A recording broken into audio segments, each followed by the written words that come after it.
My teacher told me a story one time of a man who was walking with his son in the park.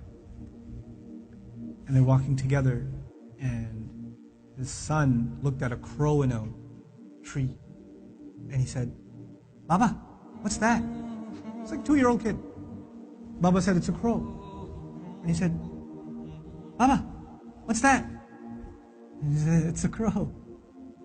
"Oh, okay." "Baba, what's that?" "It's a crow."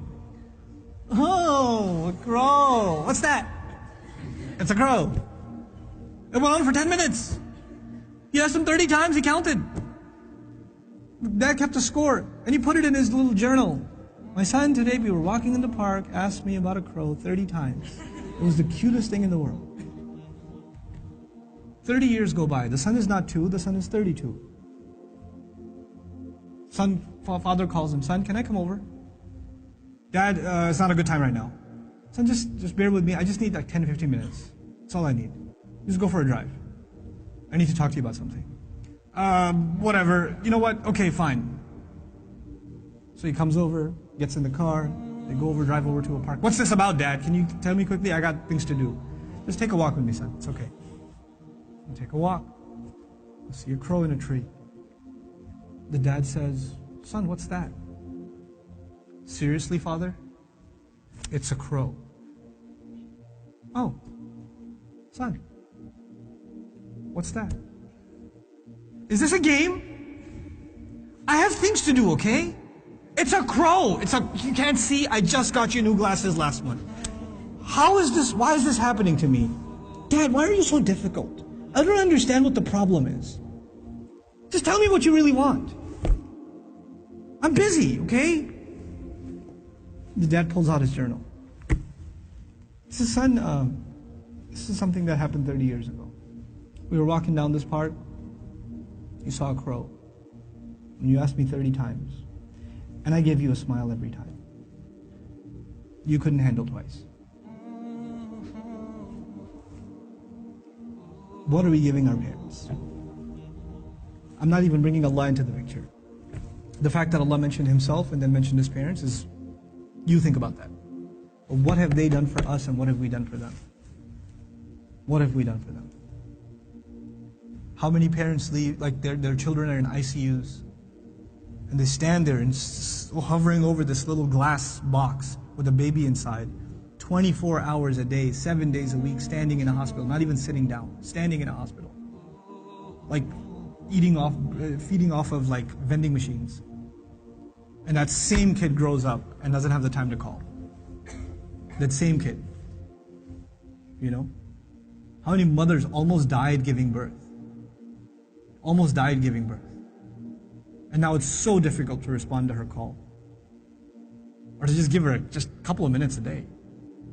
Just let her feel a little important.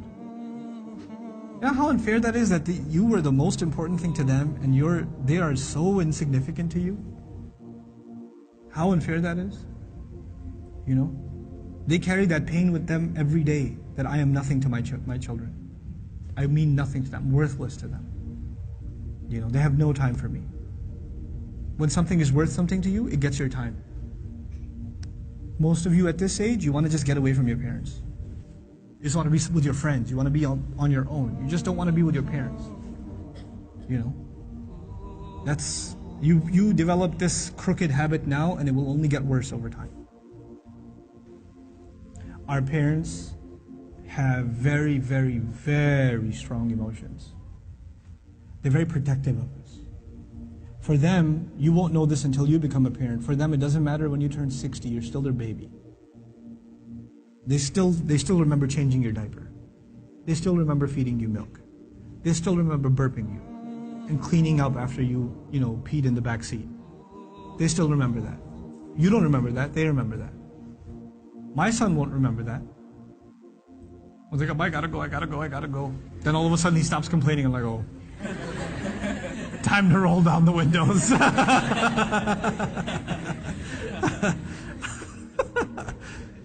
You know. Then he starts talking about what toy are we gonna get for Eid. I'm like, oh, okay. This has not been a good day for the car. But when he's graduating college, and when one day he's getting married, and one day he has his own, he's not going to remember that.